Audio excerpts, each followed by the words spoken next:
ம். சுக்கிரன் வந்துட்டு மீனத்துல உச்சமாகிறார். சரியா? ம். எங்க நீசமாவாரு? இங்க கன்னியில.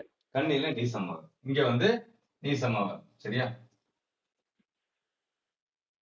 இப்போ இங்க இல்லாம இங்க வந்துட்டாரு சுக்கிரன், இங்க வந்துட்டாரு அப்படின்னா, இங்க இப்ப நீசத்துலதான் இருக்காரா அப்படின்னா, நீசத்துல இருக்காருன்னு நம்ம எடுக்க முடியாது. சரிங்களா? என்ன காரணம் அப்படின்னா, இந்த சுக்கிரனுக்கு வீடு கொடுத்தவர் என்ன நிலைப்பாட்டுல இருக்காரு அப்படின்னு நம்ம பார்க்கணும். சரியா? இப்ப இந்த இடத்துல சுக்கிரன் இருக்காரு.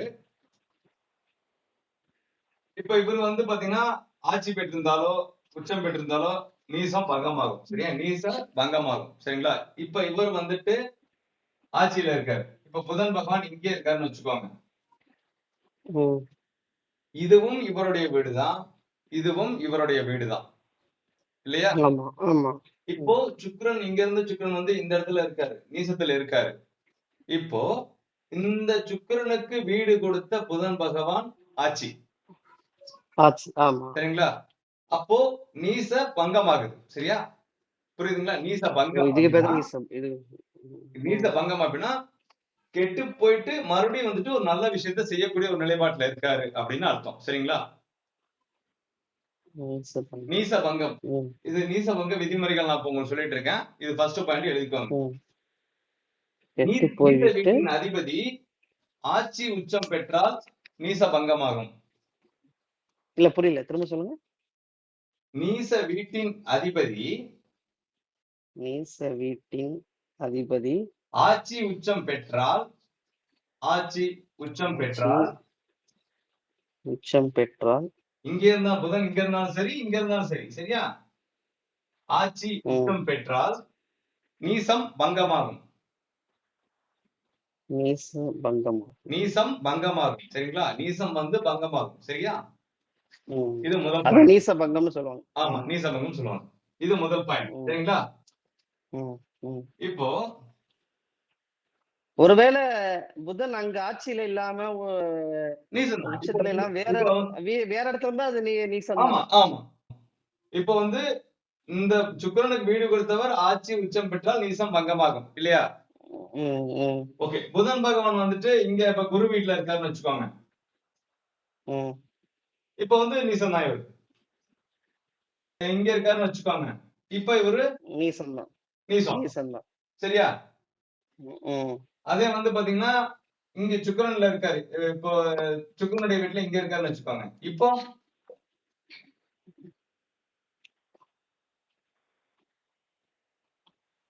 இது நீசம் வராது இல்ல? இது நீசம் வராது. இப்போ வந்து பரிவர்த்தனை ஆயிடுச்சு. இது பரிவர்த்தனை. சரிங்களா? இது வந்து பரிவர்த்தனை ஆயிடுச்சு. இப்போ வந்து நீச பங்கம் ஆயிடும். சரிங்களா? அப்போ நீச வீட்டின் அதிபதி எந்த வகையிலாவது பரிவர்த்தனை பெற்றால் நீசம் பங்கமாகும். சரிங்களா? பரிவர்த்தனால நீச பங்கமாகும். முதல்ல வந்து ஆட்சி உச்சம் பெற்றால் நீச பங்கமாகும். இப்போ வந்து பரிவர்த்தனை ஆச்சுன்னா நீசம் பங்கமாகும். அப்ப இந்த இடத்துல சுக்கிரன் வந்து நீசம் எடுக்க முடியாது. புரியுதுங்களா? பரிவர்த்தனை பெற்றாலும் நீசம் பங்கமாகும்.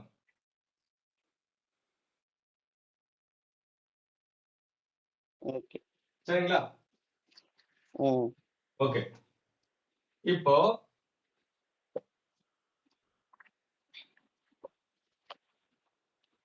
இப்போ வந்து சுக்கிரன் வந்து இந்த இடத்துல இருக்காரு. அதாவது கன்னியில இருக்காரு சுக்கிரன். சரியா? கன்னியுடைய அதிபதி வந்து புதன் பகவான். சரிங்களா? இவருடைய பார்வை வந்து பாத்தீங்கன்னா இவர் சேர்ந்தே இருக்கலாம். சரிங்களா? அல்லது வந்து பாத்தீங்கன்னா இங்க இருக்காரு. இப்ப வந்து சனி பகவான் வந்து இங்க இருக்காரு. சரிங்களா? அதாவது எங்க இருக்காரு? கடகத்துல. சரியா? இப்ப கடகத்துல வந்து சனி பகவான் இருக்காரு. கூடவே வந்து புதன் பகவான் இருக்காருன்னு வச்சுக்கோங்க. சரிங்களா? இப்ப சனி பகவான் வந்துட்டு 3ஆம் பார்வையா சுக்கிரனை பாக்குறாரு. இல்லையா? இவர் பார்க்கும்போது சேர்ந்து இவருடைய பார்வையும் இங்க விழும். யாரோட? புதனோட பார்வை இதுல விழும். சனி பார்க்கறதுனால இங்க எத்தனை கிரகங்கள் இருந்தாலும் அந்த கிரகங்களுடைய பார்வையும் சேர்ந்து விடும். சரிங்களா? இப்ப கூட இப்ப சனியோட பார்வை இங்க சேர்ந்து விழும். அப்ப சேர்ந்து விழும்போது வந்து பாத்தீங்கன்னா புதனுடைய பார்வையும் சேர்ந்து விழுகிறதுனால தன் வீட்டுக்கு விழுகிறதுனால இந்த பார்வையும் வந்து நீச பங்கமாகும். சரிங்களா? புதன் வந்து தன் வீட்டை பார்த்தாலோ நீச கிரகத்திற்கு வீடு கொடுத்தவர் தன் வீட்டை பார்த்தாலோ தொடர்பு கொண்டாலோ நீச பங்கமாகும். சரியா? திரும்ப சொல்லுங்க கொஞ்சம், திரும்ப சொல்லுங்க. நீச வீட்டின் அதிபதியுடன் ஒரு நிமிஷம். நீச வீட்டின் அதிபதியுடன் சேர்க்கையோ பார்வையோ தொடர்பு பெற்றிருந்தால் சேர்க்கையோ பார்வையோ தொடர்பு பெற்றிருந்தால் நீசம் பங்கமாகும்.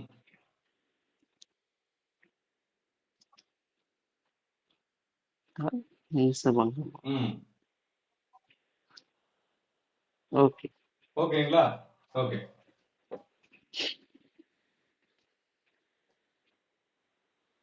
இப்போ வந்து இல்ல ஒரு சின்ன டவுட் இப்ப சொன்னதுல இப்போ இப்ப அந்த இது கட்டம் போட்டீங்கல்ல, அது நீசபங்கத்துக்கு வந்து இப்ப சனி வந்து அங்க இருக்கு. சனி பார்த்தா நீசபங்கம் ஆகாதுங்கிறீங்களா? நீசபங்கம் ஆயிடுங்கிறீங்களா ஒரு கிரகத்தை? இப்ப சனியோட பார்வை விழுகும் போது சனி மட்டும் பார்த்தாருன்னா நீசபங்கம் ஆகாது. சுக்கிரனுக்கு வீடு கொடுத்தவர் யாரு? புதன். அவர் யார் கூட இருந்தாரு? சனி பகவான். சனி 3ஆம் பார்வையா பாப்பார். சரியா? நான் உங்களுக்கு பார்வை சொல்றேன். 3ஆம் பார்வையா பாப்பார். அப்போ 3ஆம் பார்வையா சனி பகவான் 1, 2, 3ஆம் பார்வையா சுக்கிரனை பார்க்கும்போது கூட இருந்து புதன் இருந்தனால சேர்ந்து. சரியா? இப்ப புதன் இல்ல சனி மட்டும் இருக்காரு அப்படின்னா அக்செப்ட் பண்ணலாம். ஏன்னா வீடு கொடுத்தவர் வேற இல்ல. அதனால வந்து நம்ம அப்படி எடுக்க முடியாது, கன்சிடர் பண்ண முடியாது. ஓகேங்களா? வேற இடத்துல இருந்தாலும் அதுவும் அப்படிதானா? புரியல. வேற கிரகம் இருந்து அந்த இடத்துல புதன் உட்கார்ந்து அது பார்வை பார்த்தாலும் அது அப்படிதான். அப்படி கிடையாது. இந்த இடத்துல பார்வைக்கு மட்டும்தான். இப்ப புதன் இப்ப சனி இருந்தாலும் சனிக்கு 3ஆம் பார்வை உண்டு அப்படிங்கறதுனால சேர்ந்து பாக்குறாரு நம்ம எடுத்திருக்கோம். இதே வந்து குரு பகவான் இருக்காருன்னு வச்சுக்கோங்க. அவர் 3ஆம் பார்வை இல்ல, அதுதான் சொல்றேன். வேற எங்க இருந்து 3ஆம் பார்வை கிடையாது, அப்ப பார்க்க முடியாது. அப்ப அதுக்கு நீச பங்கம் கிடையாது. அது புரியுது. நான் கேக்குறது வேற இடத்துல இருந்து அது பார்க்கக்கூடிய பார்வை இருந்து அதோட புதன் சேர்ந்து இருந்தா அது நீச பங்கம். உதாரணத்துக்கு வேற இடத்துல இப்ப 7 இடத்துல இங்க இருந்து அங்க இந்த இது பார்க்கலாம். வந்து பாத்தீங்கன்னா இப்ப வந்து இங்க குரு இருக்காருன்னு வச்சுக்கோங்க. குருக்கு 5ஆம் பார்வை உண்டு. சரிங்களா? 5ஆம் பார்வை உண்டு. அப்ப வந்து இந்த இடத்துல புதன் கூட சேர்ந்து இருக்காரு. கூட புதன் இருந்தா அப்ப நீச பங்கம். புரியுது. இங்க வந்து சுக்கிரன் இருக்காரு. அப்ப சேர்ந்து வந்து குரு கூடவே இருக்கிற புதன் குரு கூடயே சேர்ந்து தன்னோட வீட்டை பாக்குறாரு அப்படின்னு அர்த்தம். ஏன்னா நான் வீட்டை தனியா பார்க்க முடியாது இல்லையா? அதனால குரு வந்து 5ஆம் பார்வையா பாக்குறாரு. இப்ப ஒரே வீட்டுல இருக்கிற இவர் போறப்ப இவர் கூட சேர்ந்து இவர் போய் நம்ம பாக்குற மாதிரி ஒரு நிலைப்பாட்டை எடுத்துக்கலாம். சரிங்களா? புரியுதுங்களா? குரு இல்ல அப்படின்னா அப்படி நம்ம கன்சிடர் பண்ண முடியாது. சரியா? இத வந்து பரிவர்த்தனை தான் எடுக்க முடியும். ஆமா, இது பரிவர்த்தனை எடுத்துக்கலாம். அந்த விதிகளுக்கு உட்பட்டு வருதான்னு நம்ம வந்து ஃபர்ஸ்ட் பார்க்கணும். சரிங்களா? பரிவர்த்தனாலும் ஈசபங்கம் தானே? சொன்னீங்களா முன்னாடி? பரிவர்த்தனை நீசபங்கம் தான். சரியா? பரிவர்த்தனை ஆனாலும் நீசபங்கம்னு எடுத்துக்கலாம். இப்ப தனியா இங்க இருக்காரு. இப்ப வந்து சனியோட வீட்டுல வந்து புதன் இருக்கு, இங்க இருக்காருப்பா. சரியா? இத வந்து நம்ம நீசம் தான், நீச பங்கம் ஆகாது. ஆமா ஆமா, அது ஏன்னா எந்த வகையிலும் தொடர்பு இல்ல, அதனால நீச பங்கம் ஆகாது. ஓகேங்களா? சரி. ஓகே. இப்போ வந்து சொல்லுங்க. இல்ல ஒரு பங்கு ஒரு கிரகம் நீச பங்கம் ஆகுறதுனால அதனுடைய பலன் என்னன்னு கேக்குறேன். நீசம் ஆயிடுச்சு அப்படின்னாலே வந்து பாத்தீங்கன்னா உங்களுக்கு ஒரு எதிர்வினையான பலனை செய்யக்கூடிய ஒரு நிலைப்பாட்டுல இருக்கும். சரியா? நீசம் அது வந்து தன்னோட இப்போ ஒரு மனிதன் நல்லா நடந்துட்டு இருக்கிறான், அவன் வந்து முடியாம படுத்துட்டான். நல்லா நடந்துட்டு இருக்கிறப்ப நிறைய விஷயங்களை நமக்கு வந்து செய்வான், பண்ணுவான், எல்லாமே சப்போர்ட் பண்ணுவான். இப்ப அதே மனிதன் செய்ய முடியாத ஒரு நிலைப்பாட்டுல படுத்த படுக்கையா இருக்கான், என்ன பண்ணுவான்? செய்ய முடியாது, ஒண்ணும் பண்ண முடியாது. ஆனா ஆள் இருக்கான், செய்ய முடியாது. இதே வந்துட்டு நீசங்கிறது முடக்கம்னு சொல்லலாமா? எந்த ஒரு விஷயத்தையும் பண்ண முடியாது, முடக்கி போட்டுரும். ஆமா, முடக்கி போட்டுரும். அதனால எந்த பலனும் கிடையாது. அது டெத் ஆன மாதிரி ஒரு வகையில. இப்போ ஒரு எதிரி வந்து நம்மள அடிச்சுக்கிட்டே இருக்கான். சரியா? ஒரு எதிரி நம்மள அடிச்சுக்கிட்டே இருக்கான். அந்த எதிரி உடம்புக்கு முடியாம கைகால் வராம படுத்த படுக்கையா இருக்கான்னா ஓகே. நாம நல்ல தெம்பாளினா அவன் படுத்து கிடக்குறான். சரியா? இதே நமக்கு சப்போர்ட் பண்ணக்கூடிய ஒரு நல்லவன் வந்து படுத்து கிடக்குறான் அப்படின்னா என்ன ஆகும்? நமக்கு கிடைக்க வேண்டிய நல்ல விஷயங்கள், நல்ல ஒரு சிந்தனை கிடைக்காது. இல்லையா? சோ இதுதான். அதாவது நமக்கு சப்போர்ட் பண்றவன் படுத்து கிடந்தாலும் அவன் உடம்பு சரியாயிட்டு மறுபடியும் வந்துட்டான்னு வச்சுக்கோங்க, நமக்கு நல்லா செய்வானா? இதுதான் நீச பங்கம். புரியுதுங்களா? நீசன் ஆனா ஆனா அது எப்பன்னு தெரியாது இல்ல, அவன் படுத்து கிடக்குறான், எப்ப எந்திரிச்சு வருவான்னு தெரியாது. அதுதான் சொல்ல வரீங்க. இல்ல அதுதான் அத எப்ப எந்திரிச்சு வருவான் அப்படிங்கறத பாக்குறது நீச பங்கம் ஆயிடுச்சா இல்லையான்னு வீடு கொடுத்தவன பார்க்கும்போது நமக்கு தெரிஞ்சிடும்.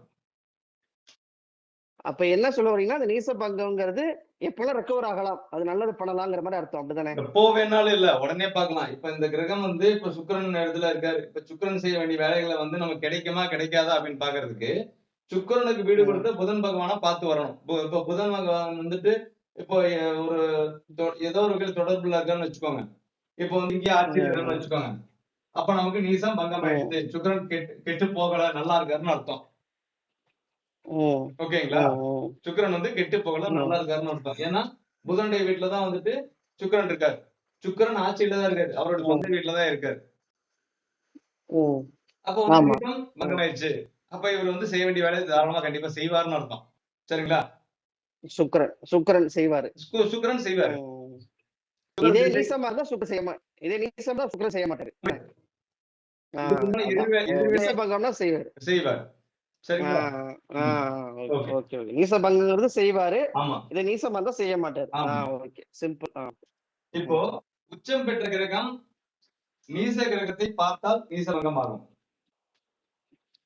உச்சம் பெற்ற கிரகம்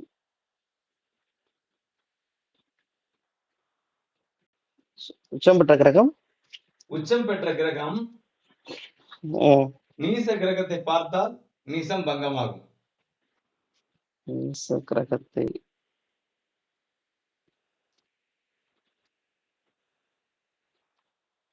பார்த்தால் உச்சம் பெற்ற கிரகம் நீச கிரகத்தை பார்த்தால் நீச பங்கமாகும். சரிங்களா? வந்து செவ்வாய்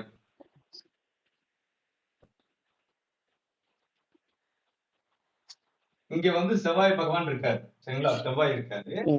சரிங்களா? இங்க செவ்வாய் கிரகம் இருக்கு. செவ்வாய் வந்து 4ஆம் பார்வையா பார்ப்பாரு. செவ்வாய் வந்துட்டு 4ஆம் பார்வையா பார்ப்பாரு. 4ஆம் பார்வை 1 2 3 4. சரிங்களா? 4ஆம் பார்வையா பார்ப்பாரு. சரியா? இப்ப சனி பகவான் வந்துட்டு இங்க இருக்காரு. ஒரு நிமிஷம். இப்ப இது என்ன எடுத்துக்கீங்க? ஒரு நிமிஷம் கட்டம் போட்டுட்டு இருக்கேன். சொல்லுங்க. செவ்வாய் எங்க இருக்குங்க? செவ்வாய் வந்து மகரத்துல இருக்கு. சனியோட வீட்லயும் சனி வந்து இது வந்து பரிவர்த்தனை. இது பரிவர்த்தனை. சூப்பர். இப்படிதான் கண்டுபிடிக்கணும். சரிங்களா? இது பரிவர்த்தனை. இப்போ உச்சம் பெற்ற கிரகம் பார்வை அப்படின்னு நம்ம எடுக்கிறோம் அப்படின்னு வச்சுக்கோங்களேன். இப்போ வந்து பாத்தீங்கன்னா இங்க குரு இருக்கு. சரியா? இங்க கடகத்துல வந்து குரு இருக்கு. இப்போ கடகத்துல குரு இருக்காரு. சந்திரன் வந்துட்டு இங்க என்ன ஆவாரு? இங்க இது வந்து செவ்வாய் வீடுங்க. சந்திரன். இப்ப இங்க என்ன ஆவாரு? சந்திரனுடைய உச்ச வீடு எது? சந்திரனுடைய இது வந்து ரிஷபத்துல உச்சம். இல்ல ரிஷபத்துல உச்சம் சொல்லுங்க. இல்லங்க, நீசம். புரியல. நீசம் தானே உச்சம். மீனத்துல எது உச்சம்? என்ன கிரகம் உச்சம்? சுக்கிரன். மேஷத்துல என்ன கிரகம் உச்சம்? சூரியன். என்ன கிரகம் உச்சம்? சந்திரன். நேர் 7ஆம் வீடு என்ன சொல்லியிருக்கேன்? அதான் நீசம். இப்ப சந்திரன் என்ன நிலைப்பாட்டுல இருக்காரு? நீசத்துல இருக்காரு. சரியா? அதான் ஓகே. நீசத்துல இருக்காரு. இப்போ குரு பகவான் வந்துட்டு குரு பகவானுக்கு 5ஆம் பார்வை உண்டு. சரியா? அப்போ இப்ப குரு பகவான் பாக்குறாரா இல்லையா? பாக்குறாரு. குரு பகவான் சந்திரனை பாக்குறாரு. உச்சம் பெற்ற கிரகம் நீசம் பெற்றவனை பார்த்தால் நீசம் பங்கமாகும். ம். புரியுதுங்களா? ம். ஆனா குரு உச்சமா இருக்காரு. குரு அங்க என்னவா இருக்காரு? புரியல. இல்ல. உச்சம் பெற்ற கிரகம்னா குரு உச்சமா இருக்காரான்னு கேக்குறேன். இப்ப இந்த இடத்துல குரு என்ன சொல்லித்தேன் உங்களுக்கு? ஆ இந்த இடத்துல குரு உச்சம். ஆமா. இப்ப ஆமா. குரு இங்க தான் கரெக்ட், உச்சம். கரெக்ட். கடக. ஆமா. கடகத்துல. கடகத்துல சரி, உச்சம். சரி. ஆமா. குருவுக்கு கடகத்துல. 5ஆம் ஆமா. பார்வை உண்டு. கடகத்துல சரிங்களா? கடகத்துல குரு உச்சம். ஆ. இங்க வந்து நீசம். ம். ம். சந்திரன். ம். 5ஆம் பார்வையா வந்துட்டு சந்திரனை பார்க்கிறார். அப்போ உச்சம் பெற்ற கிரகம் நீச கிரகத்தை பார்த்தால் நீசம் பங்கமாகும். நீச பங்கம். புரியுதுங்களா இது? இந்த ஓகே. சாப்டர்? புரியுது. போட்டேன். Chart okay. போட்டேன். நீட்டா போட்டேன். டவுட்ன்னா ஒரு தடவை 2 தடவை புரியுது. கேட்டு தெரிஞ்சுக்கலாம். பிரச்சனை இல்ல. சரிங்களா? இல்ல எனக்கு கொஞ்சம் கன்ஃபியூஸ் ஆயிட்டாருல. குரு ஓகே. வந்து கடகத்துல உச்சம். சந்திரன் நீசம் இங்க. அந்த உச்சம் பெற்ற கிரகம் வந்து நீச வீட்டை பார்க்கும்போது அது நீச பங்கமாகுது. ம். புரியுது. ஆமா. ஆ. உச்சம் பெற்ற கிரகம் ம். நீச கிரகத்தை பார்த்தால் நீசம் பங்கமாகும். ம். ஓகேவா? இது எழுதிங்களா? அது போட்டாங்க. இப்போ புதன் பகவான் வந்துட்டு இப்ப இங்க இருக்கார். எங்க கன்னியில இருக்கார். சரியா? கன்னியில புதன் பகவான். ஓகே. இங்க என்னவா இருக்காரு? புதன் இங்க புதன் வந்து அங்க ஆட்சியில இருக்காருங்க. ஆட்சியில இருக்காரு. சரியா? ஆட்சி, உச்சம், மூலத்திரிகன் எல்லாம் இதுதான். இப்போ நீசம் எங்க ஆவாரு? இங்க ஆவாரு. இதுல இல்லையா? மீனத்துல. சரிங்களா? இங்க ஆவார். இப்போ சந்திரன் வந்துட்டு இந்த இடத்துல இருக்காரு. இந்த இடத்துல வந்து பாத்தீங்கன்னா இங்க குருவோட வீட்டுல வந்து சந்திரன் இருக்காரு. இப்ப உங்களுக்கு சந்திரன் இந்த இடத்துல சந்திரனுக்கு வந்துட்டு பாத்தீங்கன்னா உங்களுக்கு நான்காம் அதாவது உங்களுக்கு கேந்திரமா தொடர்பு கொள்ளும். சரியா? கேந்திரமா தொடர்பு கொள்ளும். சரிங்களா?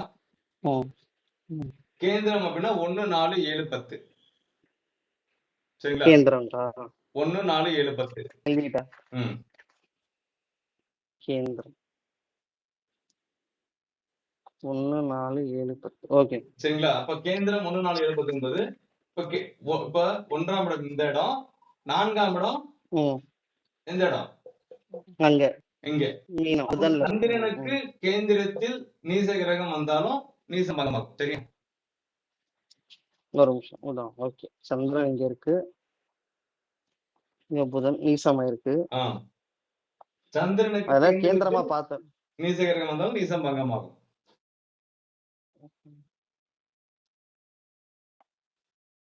கேந்திரம் இது. ஓகேங்களா? நீச பங்கம். ஓகே. ஓகே.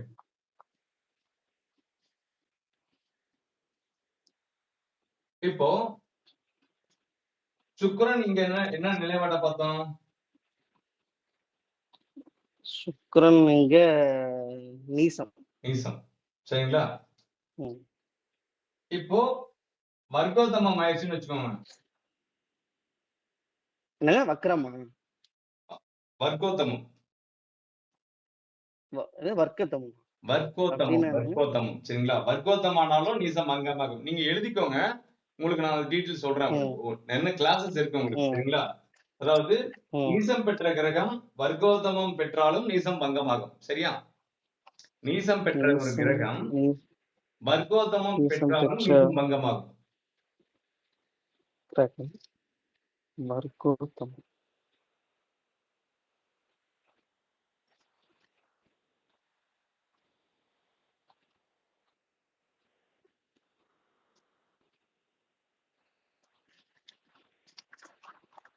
ஓகே. இப்போ டிகிரி பாகை அளவுல வக்ரம் பார்த்தோம் இல்லையா? வக்கர புதன், வக்கர சுக்கிரன் பார்த்தோம் இல்லையா? ஆமா பார்த்தோம். இப்போ ஒரு கிரகம் வந்துட்டு வக்ரமானாலும் வந்து பாத்தீங்கன்னா நீசம் பங்கமாகும். சரிங்களா? அதை எழுதிக்கோங்க. நீச கிரகம் வக்ரமானாலும் நீசம் பங்கமாகும். நீச கிரகம் வக்ரம் ஆனாலும் நீசம் பங்கமாகும். நீசம் பங்கம். ஓகே. எழுதிட்டீங்களா? கிரகங்கள் ஆ, வந்துட்டு இருக்கட்டும். நீசம் பங்கமாகும் விதிமுறைகளை தான் உங்களுக்கு நான் சொல்லியிருக்கேன். ஓகேங்களா? இப்ப ஓகே. இந்த பாயிண்ட்ஸ வந்து மெமரி பண்ணிக்கோங்க. ஓகேவா? மறந்துடாதீங்க. இந்த பாயிண்ட்ஸ ம். மெமரி பண்ணிக்கோங்க. ஏன்னா எந்த இடத்துல அந்த கிரகம் என்ன தன்மையில இருக்கு அப்படிங்கறத தெரிஞ்சுக்கிறதுக்கு இந்த பாயிண்ட்ஸ் ரொம்ப முக்கியம். சரிங்களா? ஓகே. ஓகே. அடிச்சிடலாங்களா? அந்த கோச்சுக்காம அந்த ஃபர்ஸ்ட் சார்ட் இந்த சனி போட்டு உதாரணம் காமிச்சீங்கல்ல, சனி புதன் போட்டு. இல்ல. உங்களுக்கு நான் சொல்றேன். இப்ப நான் சொல்லி தரேன். அதுல உங்களுக்கு புரிஞ்சிரும். சரியா? ஓகே.